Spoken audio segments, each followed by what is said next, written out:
podjetja poberajo denar, a mešanih komunalnih odpadkov ne odstranijo, ampak jih le nekam odložijo. Tako več let stojijo zaviti v bale in ogrožajo okolje. Sistem ravnanja s komunalnimi odpadki, za kar sicer plačujemo položnice, ne deluje. Kako se v Sloveniji lotevamo ravnanja z odpadki, nadzorno kaže primer neurejenega ravnanja z mešanimi komunalnimi odpadki. Ker se na klasične deponije lahko odloži le še manjši delež teh odpadkov, morajo občine zagotoviti njihovo mehansko predelavo in v končni fazi del teh poslati v sežig. To nalogo občine s podelitvijo koncesije največkrat predajo zasebnim družbam. Ena takšnih je Publikus, ki v Suhadolah pri Komendi skladišči večjo količino odpadkov. Te je, potem ko se je pred leti naokoli širil neznosen smrad, začel balirati in odlagati ob tamkajšnjem zbirnem centru. Tam je dvakrat tudi zagorelo, nazadnje maja lani, ko je bilo v plamenih 1500 kubičnih metrov odpadkov. Po požaru je inšpekcija ugotovila, da je bil objekt brez uporabnega dovoljenja, kasneje pa še, da Publikus skladišči 9000 ton odpadkov več, kot bi jih smel. Krajani so ogorčeni. Trenutna situacija, milo rečeno, je taka kot že desetletje. Vse, kar se izceje iz te embalaže, od karbida do olja, zdravil in tako naprej, tam ni samo plastika, se izceje v potalnico na vodozbirnem območju domžalskih vodnjakov. In kdo ne ukrepa? Ne ukrepajo vsi, ki so bili na to opozorjeni, pozvani, in vložena je bila tudi pritožba na inšpekcijo, ki sicer ukrepa, ampak brez učinka. Se pravi, zgodba gre naprej. Inšpekcija je Publikusu in tedanjemu direktorju in lastniku Slavku Hrženjaku zaradi teh in enako odloženih bal v Postojni in Študi izrekla za dobrih 36 000 evrov kazni.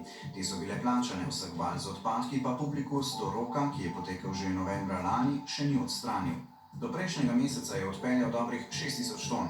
Inšpekcija pa mu je za odstranitev vseh bal postavila nov rok, junij prihodnje leto. Mu je s podaljšanjem roka zaradi argumentacije, da v Sloveniji ni sežigalnic, kamor bi lahko odpeljal odpadke, naredila celo uslugo, pojasnjuje glavni inšpektor. Ja, imamo samo en tak obrat za toplotno predelavo, ki pa niti približno ne zadostuje potrebam, ki jih imamo v Sloveniji.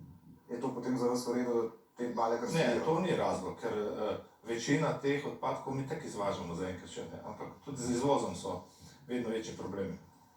Potem se ne moramo zadovoljiti, da reče, ne moramo tudi voziti? Ne, to sigurno ni utemeljen razlog, niti slučajno. Jesenice. Skrito očem v gozdu na Mali Mežakli se ob javni deponiji na občinski parceli zadnja leta kopičijo identične bale odpadkov. Tja jih je odložilo podjetje Ekogor, ki za odlaganje na občinski zemlji nima dovoljenj. Kot ugotavlja inšpekcija, tam skladišči kar 9400 ton odpadkov. Pod balami, ki ponekod že razpadajo, saj so tam že več let, ni nikakršne zaščite tal, opozarjajo domačini. Dejansko vsi govorijo, ne dovoljujemo, ampak zemljišče je obteženo prekomernim nalaganjem teh bal. In konstantno se govori o nekem začasnem odlaganju. To ni začasno odlagališče, ker začasno odlagališče je maksimum recimo 12 mesecev. Tukaj pa imamo že leta te odložene bale. Poleg smradu, ki ga konstantno doživljamo sami občanke in občani, je tudi nevarnost teh izcednih vod, ki pronicajo direktno v samo zemljo in spodaj je reka Sava, ki se lahko ravno zaradi tega tudi hudo onesnaži. Se dogajajo tudi te vžigi, ki pa seveda plastika, ko gori, gre neposredno tudi v zrak in je kar hudo. Gorelo je pred 3 leti. 800 kubičnih metrov zbalirane lahke frakcije, ki je čakala na odvoz v avstrijsko sežigalnico, so jo plameni zajeli že na Jesenicah. Lani septembra in letos poleti je zagorelo tudi nekaj metrov stran na občinski deponiji. Župan, ki si je še pred volitvami zadal, da bo rešil problem gore baliranih odpadkov, danes pravi. Ekogor skladišči te odpadke zato, ker jih nima kam odpeljati. Kdaj jim je občina torej dala dovoljenje, da na občinski parceli torej skladiščijo, plačuje mogoče kakšno najemnino, kakšno protidajatev? Ne, takega dovoljenja na občini nikoli nismo izdali. Pogovarjamo se pa zdaj z njimi o tem, da dobimo neko odškodnino za to, ker zasedejo našo parcelo. Občina predlaga, da je Ekogor plača 10 000 evrov odškodnine za zadnja 4 leta, nato pa slabih 4 000 evrov na leto. Zanimiv pa je osrednji del predlaganega dogovora. Ekogor mora odpadke odstraniti takoj, ko so za to podani pogoji oziroma najkasneje v 3 letih od podpisa dogovora. Če bo do podpisa sploh prišlo, bodo lahko odpadki, tokrat z dovoljenjem občine, tam še nadaljna 3 leta. To pa je v navzkrižju tudi z odločbo okoljske inšpekcije, ki terja, da se odpadki odstranijo najkasneje do junija. Inšpekcija je ta rok podaljšala že 3. Ekogorju pa medtem naložila že za dobrih 33.000 evrov kazni, ki jih je tudi plačal. So torej priselitvene kazni inšpekcije tudi v tem primeru le postranski strošek? Lastnik Ekogorja pa je isto podjetje, ki tudi v Suhadolah odlaga balirane odpadke, Hrženjakov Publikus. Predstavniki podjetja so izjavo pred kamero odklonili, prav tako v pisnem odgovoru niso odgovorili na konkretno zastavljena vprašanja, so pa odgovornost za razmere preložili na državo, ki še vedno ni poskrbela, da bi lahko odpadke sežigali v Sloveniji. Sežig v Evropi se je podražil, azijske države pa so omejile uvoz odpadkov. Da se mu računica ne izide, je Ekogor prepričal tudi župana, kot razkriva posnetek pogovora med županom in tamkajšnjimi svetniki, ki smo ga pridobili v uredništvu, župana Ekogorjev obstoj precej skrbi. Jaz imam resno skrb zaradi tega, da bo propadel. Na tem gor je zdaj cirka, na pamet reči, 10.000 ton teh odpadkov. Pa da je ena tona za to, da je oskuril, košta, ne vem, 130-150 evrov recimo, je to samo njegove obveznosti, tle gor 1,5 milijona. Tako čez palc, če rečemo. Se strinjam, da je to njegova odgovornost in tudi njegovo tveganje. Mene bolj skrbi, kakor vse ostalo me skrbi, da nam propade koncesionar. Če bo propadel, pa bomo imeli zelo velike težave, samo zato. Vi nekako z Ekogorjem ves čas govorite, ga razumemo, ste zelo na njegovi strani, ali kako? Mi smo na njegovi strani, smo pa realisti. Zavedamo se tega, da je to problem ne le na Jesenicah, kot pa po celi Sloveniji. Težava je v tem, da država ni zorganizirala gospodarske javne službe sežig odpadkov in tukaj se vse začne in konča. In zato čakamo tudi državo, da pač svoje delo na tem področju opravi. Ekogor ima namreč tudi koncesijo za obdelavo mešanih komunalnih odpadkov iz semiške občine še za nadaljnjih 10 let, kar je podpisal že prejšnji župan. In občina je zdaj pravzaprav ujetnik tega razmerja, saj je Ekogor za dobrih 5,5 milijona evrov na občinski deponiji postavil te objekte za obdelavo odpadkov. Pri tem pa jo je zavezal, da mu mora povrniti strošek investicije, če predčasno razdre koncesijsko pogodbo. Tudi po izteku pogodbe pa bo nanjo brezplačno prenesel le petino objektov, preostanek pa bo občina ali njen novi koncesionar moral odkupiti. Prav gotovo je na koncu vse pokaže v ekonomiji, v računici. Naša želja je, da ta objekt deluje naprej. Tako Ekogorjev slogan velja najmanj zanj, če sklepamo po bilancah podjetja, pa tudi za njegovega lastnika, Publikus. Ekogor, ki ima težave z dragim izvozom v tuje sežigalnice, pa ima denar za sicer kratkoročna posojila svojemu lastniku. Ker so v obeh podjetjih, katerih vir prihodkov je javni denar lokalnih skupnosti, sodelovanje pred kamero zavrnili, jih o podrobnostih posojil nismo mogli vprašati. Mešani komunalni odpadki so se zadnje mesece kopičili tudi v mesto ob Dravi. Razlog je bila nedelujoča, nova, za 18 milijonov evrov zgrajena sortirnica odpadkov. Ta se je v 11 mesecih poskusnega obratovanja dvakrat ustavila, v tem času pa pridelala skoraj 4 milijone evrov izgube. To je revizijsko poročilo družbe Ernst & Young, ki je pokazalo, da je bila investicija predimenzionirana, saj so bile predvidene količine odpadkov, ki naj bi jih letno sprejela, močno precenjene. Namesto predvidenih 28.000 ton odpadkov jih je namreč sortirnica med poskusnim obratovanjem predelala skoraj 7.000 ton manj. Da bi bila rentabilna, bi jih potrebovala še vsaj slabih 4.000 ton. Prav tako se je vrednost naložbe, postavitev je trajala kar 7 let, z 12,5 milijona evrov povzpela na slabih 18. Policija zadevo že preiskuje. Kot da se iz podobnih zgodb iz preteklosti še vedno nismo nič naučili.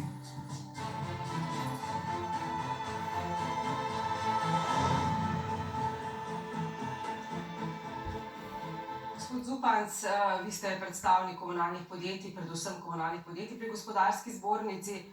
Poglejte, ljudje plačamo komunali za odvoz teh mešanih komunalnih odpadkov, potem pa taki odpadki v balah obležijo in ogrožajo okolje in zdravje ljudi. Ali gre tukaj predvsem za zaslužek, za denar?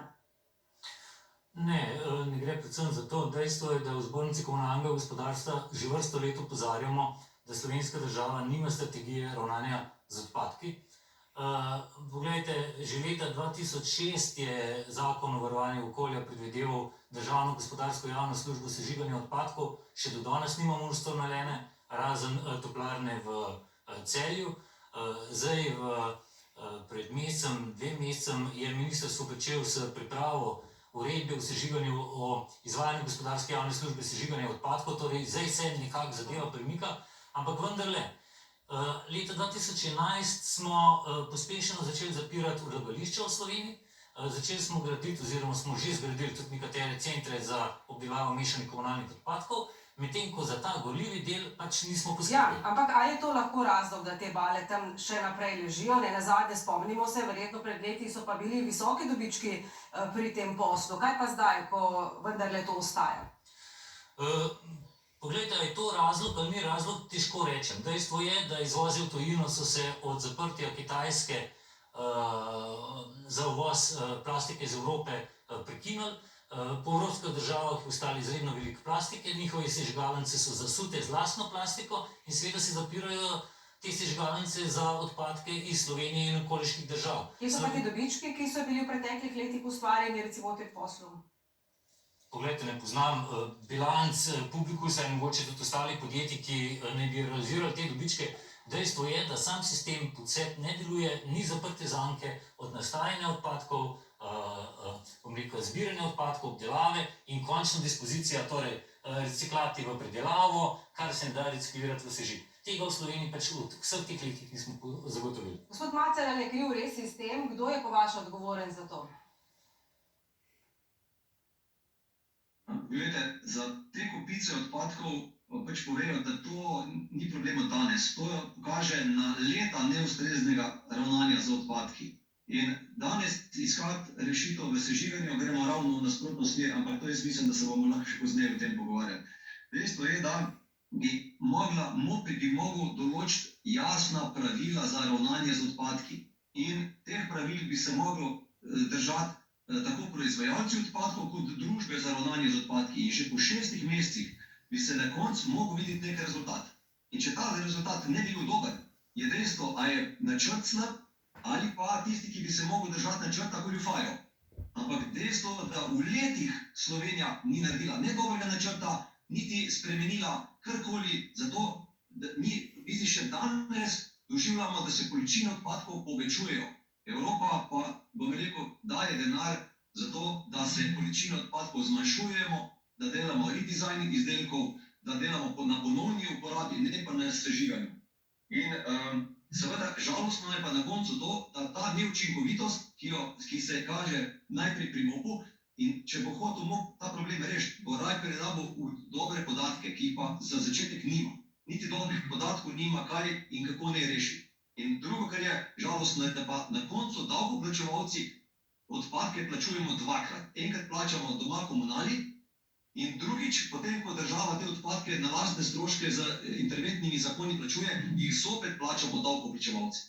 Ljudje, ki so pa tam zaposleni za to, da bi nekaj let ta problem mogli rešiti, ga pa ne rešijo.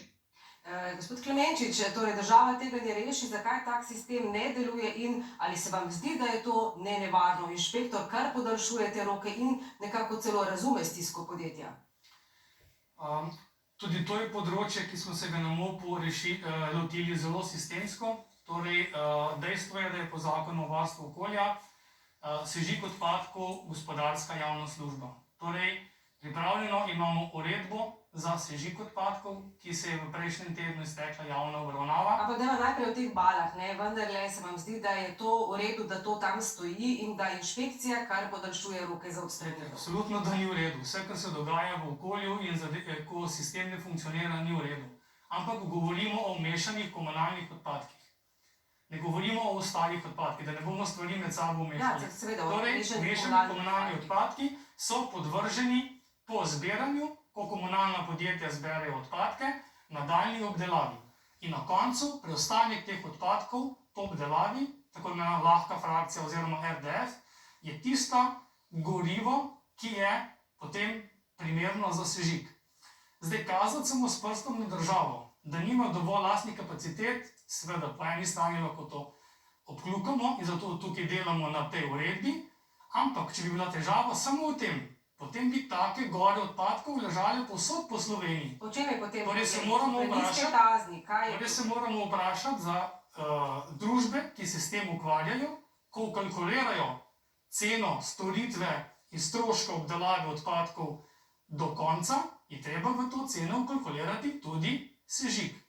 Dejstvo je, da so cene sežiga v tujini zelo različne. Covid kriza je spet pokazala, kako smo ranljivi, ker nismo samooskrbni, ampak gre tukaj samo za finančni tok in odločitev podjetja, da se je tega pač na tak način lotilo. Gospod Zupan, slišimo, pravi gospod Klemenčič, da gre zgolj za finančni tok. Morda na prvi pogled bi temu celo pritrdil, ampak po drugi strani pa če pogledamo, vi ste predstavili problem Publikusa. Mi imamo v Sloveniji tudi druge regijske centre, ki imajo prav tako problem s gorljivim odpadkom. V surovini v Mariboru smo v zadnjem letu imeli 2 velika požara zaradi preobsežnih količin gorljive frakcije, ki jo niso zmogli izvoziti v tujino. Na eni strani je bila Covid kriza v spomladanskem času, takrat je bil, mislim, da že drugi požar, prej prvi požar gorel. Zakaj? Ker so več kot 1 leto skladiščili gorivo iz lahke frakcije in ga niso bili zmožni plasirati v tujino. Imamo potem regijski center Ceros, vemo, ste poročali v medijih, imeli so velike težave z lahko frakcijo, niso vedeli, kam z lahko frakcijo. Poglejte, prej je bilo rečeno, da večina je teh zasebnih podjetij, ki se ukvarjajo z obdelavo odpadkov. Ni res, v Sloveniji je 8 centrov, od tega sta 2 zasebna.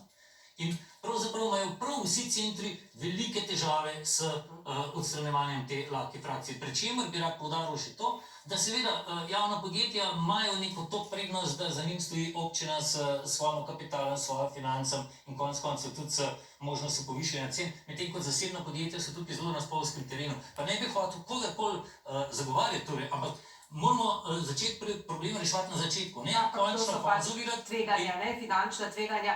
Bi še vprašala gospoda Balažica. Gospod Balažic, ko je ravno, smo zdaj omenili tudi občino, ne? Kako pa gledate na to v bistvu servilnost lokalne oblasti do podjetja, bomo rekli, na nek način jih zelo skrbi, bolj za podjetje kot pa za okolje?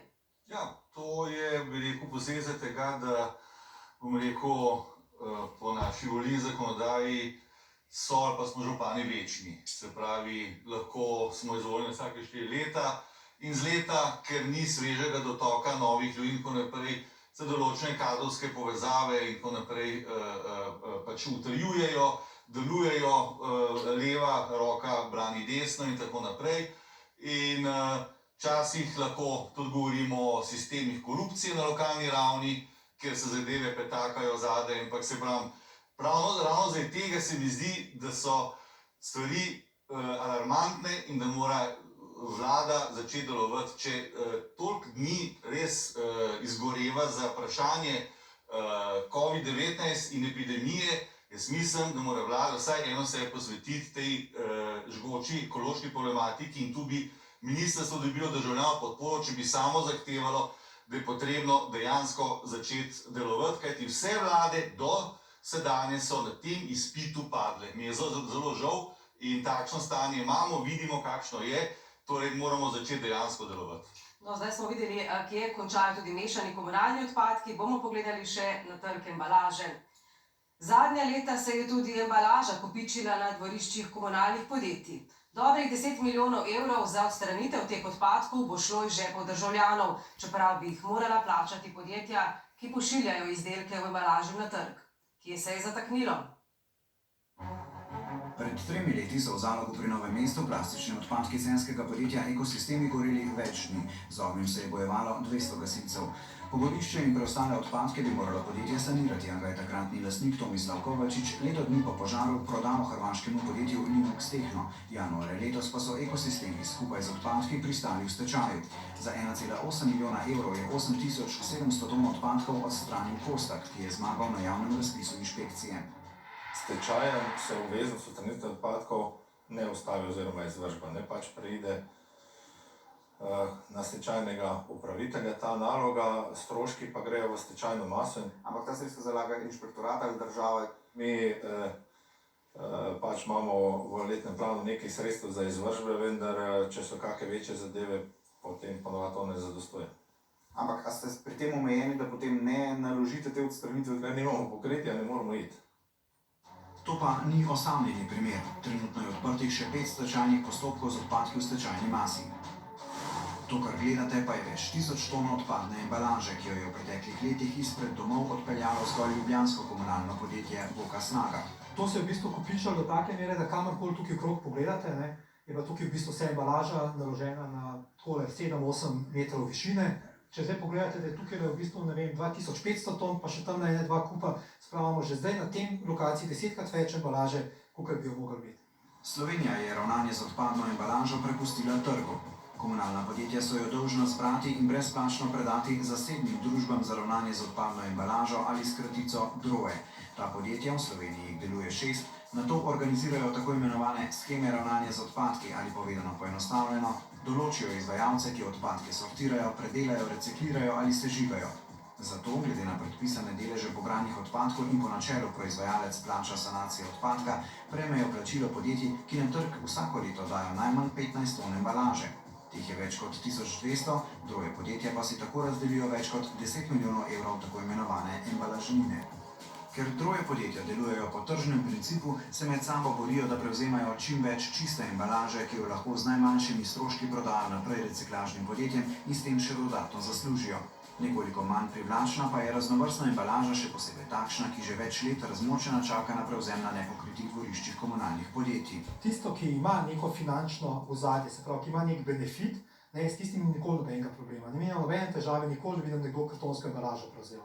Jo imamo celo vedno premalo zbrano za njih. Inšpektorat za okolje je zoper 3 druge podjetja, Slopak, Recikl in Interserah, podal tudi kazenske ovadbe, saj so prejela denar, odpadne embalaže pa niso odpeljala. Tako naj bi na račun neizpolnjenih obveznosti iz okoljevarstvenih dovoljenj podjetja neupravičeno pridobila 3 milijone evrov. Embalaže ni bilo, odgovarjajo v podjetjih, na primeru papirja pojasnjujejo v Interserahu. Podjetja, ki imajo z nami pogodbo, na leto dajo vedno večje količine papirja in kartona. Papirna in kartonska embalaža ima trend rasti. Dočim zbiranje temu trendu ne sledi. Zbere se samo delček te embalaže.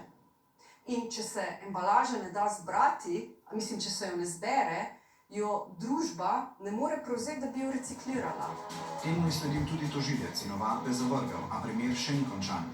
Tožilstvo jih je zavrglo, vendar smo mi uporabili to možnost, da smo zahtevali strokovni nadzor tožilca po generalnem državnem tožilcu. In zdaj, kje je ta zadeva? Na tožilstvu. Ta nadzor sem delal jaz in sem ugotovil, da je dejansko odločitev bila preuranjena. Zadeva pa še ni končana, zato kaj več ne bi komentiral. Tudi okrožni tožilec, ki je prvotno zadevo zavrgel, Matija Benulič, se je namreč pritožil. Inšpekcija je druge podjetjem naložila odvoz tudi preostanka embalaže, vendar je druge podjetje Interserah uspelo s pritožbo na upravnem sodišču, ki je v tej sodbi odločilo, da so zdrojeti dolžni odpeljati le toliko odpadkov, za koliko dobijo plačane embalažnine. Torej količine, ki jih na trg dajo le podjetja, ki proizvedejo več kot 15 ton embalaže. Naša analiza, ki smo jo pripravili v uredništvu, je pokazala, da tako več kot 66 tisoč ton ali 49% vse proizvedene mešane embalaže ostane izven sistema ravnanja z odpadki. Agencija za okolje na drugi strani ugotavlja, da so slovenska podjetja, ki ne plačujejo embalažnine, lani na trg dala le 13 tisoč ton embalaže. Vendar izračun ne upošteva embalaže, ki jo v državo uvozimo, na primer z našimi nakupi v tujini. So pa tudi taki, ki količin ne prijavijo v celoti. Finančna uprava je v zadnjih 5 letih 41krat oglobila podjetja, ki jim niso posredovala resničnih podatkov. Ključni težavi s tem sta najmanj dve. Prej omenjeno načelo proizvajalec plača sanacijo odpadka v Sloveniji v praksi ne deluje. Zaradi pomanjkljivih evidenc pa v resnici ne vemo, koliko odpadkov pravzaprav ustvarimo in koliko jih dejansko zberemo. Računsko sodišče je že pred 11 leti in ponovno pred 5 ugotovilo, da vsa komunalna podjetja ne tehtajo zbranih odpadkov, jih le ocenjujejo, zato so vse nadaljne evidence izdelane zgolj na ocenah in kot take netočne. In tudi leta 2020, ko je tehtanje odpadkov že nekaj let tudi predpisano kot obvezno, mi ugotavljamo enako. Drži, na večino komunal odpadki niso stehtani, a ne? Se pravi, mi danes ne vemo, koliko odpadkov je dejansko prišlo na trg ozemlja Slovenije in ne vemo, koliko se ga je zbralo. Med drugim nimajo tehtnice v Gornji Radgoni, Mozirju, Radečah, v Kranjski Gori, v Črnomlju tehtnica ni umerjena. Iz Kranjske Gore so nam odgovorili, da količino zbrane embalaže računajo volumsko, težo ocenijo na približno, točno težo pa jim sporočijo prevzemniki, droje podjetja, ko jo ta že odpeljejo. Na podatke prevzemnikov se zanašajo tudi drugod. Pri tem ni nepomembno, kdaj se tehta. Odpadki, ki na prostem čakajo na odvoz, se namreč hitro zmočijo, tako tam, kjer tehtajo, že samo zaradi vremenskih vplivov opažajo. V Sežani približno 5% na Jesenicah 20%, v Ribnici pa kar za 30 do 40% razliko v teži med prepeljanimi in odpeljanimi odpadki. Kaj se zgodi z odpadki v Sloveniji, je uganka tudi Evropi. Eurostat je ugotovil, da ima Slovenija med vsemi evropskimi državami največji razkorak med količino proizvedenih in količino saniranih komunalnih odpadkov. Za kar petino se jih ne ve, ali so bili reciklirani, sežgani ali odloženi na deponijo. Gre torej za sistemske pomanjkljivosti, teh pa tudi sicer ne manjka, a vrnimo se na teren. Druge podjetja opažajo, da je prevzeta embalaža vse slabše kakovosti. Kar je presenetljivo, glede na to, koliko je ozaveščeno, da bi pričakovali ravno obratno. Iz sortirnih analiz, ki jih na naši sortirni liniji redno upravljamo, izhaja, da je v letošnjem letu bilo med mešano odpadno embalažo med 25 in 35% tako imenovanih nečistoč, se pravi odpadkov, ki ne predstavljajo mešane odpadne embalaže. V rumenih zabojnikih so, ne vem, kosi, kosovni odpadki, je gradbeni material, so biološki odpadki, je pesek, so drugi, bom rekla, mešani komunalni odpadki. Tako odlagajo prebivalci, se na drugi strani branijo komunale, ki morajo vsebino rumenih zabojnikov zgolj zbrati in oddati podjetjem. Nadzor nad odlaganjem izvajajo bolj ali manj zavzeto občinska redarstva. Najdemo pa tudi komunale, ki ne le zbirajo, pač pa mešano embalažo že tudi sortirajo. Tako imajo na primer v Sežani že prebivalci pred vrati namesto 5 kar 7 zabojnikov. Komunala namreč ločeno zbira še plastenke in pločevinke. Zdaj, če je dejansko embalaža reciklabilna, jo je smiselno zbirati na izvoru, ker je najbolj čista. Če pa mi vso embalažo zmešamo v en zabojnik in jo moramo potem najprej 200 metrov predtem stoji en mesec najmanj na našem dvorišču, ker jo ne prevzemajo družbe redno, potem jo moramo peljati na drugo stran Slovenije, da se presortira, mislim, da se izgubi energijo, izgubi denar. Pa in zato že posebej pripravljeno embalažo vi kaj dodatno računate? Za to embalažo, ki jo mi na izvoru, bom rekla, ločimo preko ljudi in naknadno sami očistimo nečistoče in zbaliramo, jim resnično izstavimo račun za storitev, ki smo jo opravili. V Sežani zatrjujejo, da vse oddajo druge podjetjem in da ločene embalaže same ne prodajajo izven sistema shem. Podobno pot so želeli ubrati tudi v drugih komunalah, na primer v Mariborski Snagi in Celjskem Simbiju. To sta le dve takšni ponudbi, do katerih smo se dokopali, čeprav morajo po uredbi o ravnanju z odpadno embalažo komunale to brezplačno predati drugim podjetjem. Da, nekatere komunale oziroma centri za ravnanje z odpadki opravljajo tudi tržno storitev sortiranja odpadne embalaže. Upoštevajoč dejstvo, da gre za infrastrukturo, ki je bila postavljena z namenom zagotavljanja storitve sortiranja mešanih komunalnih odpadkov in pa tudi financirana oziroma sofinancirana z javnih sredstev, menimo, da to predstavlja nelojalno konkurenco. Konkurenco, ker imajo nekatera druge podjetja, čeprav ne bi bili samo sistemski organizatorji shem za ravnanje z odpadki, tudi svoje obrate za sortiranje, odvažanje in predelavo odpadkov. Gre za tako imenovane vertikalne drojete. Tiska se ukvarja z sistemskimi rešitvami, se ne ukvarja z sistemskimi rešitvami. Ja, tiska se ukvarja z sortiranjem, za predelavo, z zbiranjem, se ne ukvarja pa z temi stvarmi. In ne bo dober v sortiranju, in tiska je pa sistem, se bo dober pa v sistemskih zadevah. Zdaj pa na kakšen način se bo država odločila to organizirati, je to po mojem odločitev, bom rekel, mogoče celo tudi malo politična. Zaprav ni dobra ta vertikalna, bom rekel, organiziranost. Ne, jaz ocenjujem, da je zelo dobro, bom rekel, to zadevo presekati. Vertikalna povezanost podjetij se je kot priročna izkazala tudi v konkurenčnem boju med samimi droje podjetji. Ker Interseroh nima svojih prevoznikov, najema podjetja, ki so sicer lastniško povezana z njegovimi konkurenti. Tako ne bi se ti izmenjevali sezname njegovih strank, ki bi, potem ko bi ga zaradi dogovora, da zanj ne bodo več opravljale storitev, izrinile s trga, prešle k njim. Dinos se je v postopku pred Agencijo za varstvo konkurence skesal, ostali so se zoper ugotovitve AVK-ja pritožili na upravno sodišče, ker postopek še teče in zanikajo dogovarjanje. Družba Surovina ni nikoli z nobenim podjetjem sklenila oziroma sklepala kakršnih koli dogovorov, ki bi bili v nasprotju z pravili o varstvu konkurence. Omenjena odločba je po našem mnenju brez podlage in nezakonita, zoper nje je vloženo tudi pravno sredstvo in prepričani smo, da bo temu za sodbo pritrdilo tudi sodišče. Evropska unija vertikalnih droje podjetij ne prepoveduje, predlaga pa, da se zmanjša možnosti za nasprotje interesov in državi nalaga ustanovitev neodvisnega nadzornega organa. Prepričana sem, da Slovenija rabi po vzoru telekomunikacij javno neodvisno agencijo, ki bi zregulirala trg, vzpostavila nadzor in v bistvu vzpostavila tudi transparentnost področja odpadkov. In kdo v Sloveniji obvladuje trg z odpadki? Po prihodkih največje droje podjetje je Dinos, čigar največji posredni lastnik je kitajski poslovnež Tu Yanhua. Lani je Dinos imel 129 milijonov evrov prihodkov, sledi Surovina v lasti kralja banan Izeta Rastoderja s 83 milijoni prihodkov in 3 milijoni evrov čistega dobička. Lastniško bolj razvojen primer vertikalnega drojeta je Embacom, ki pa nima zaposlenih. Njegov večinski lastnik je podjetje Comtex tržiške družine Komac. Comtex je tudi predelovalec in zbiralec odpadne embalaže. Manjši solastnik Embacoma pa je tudi ljubljanska komunala Voka Snaga.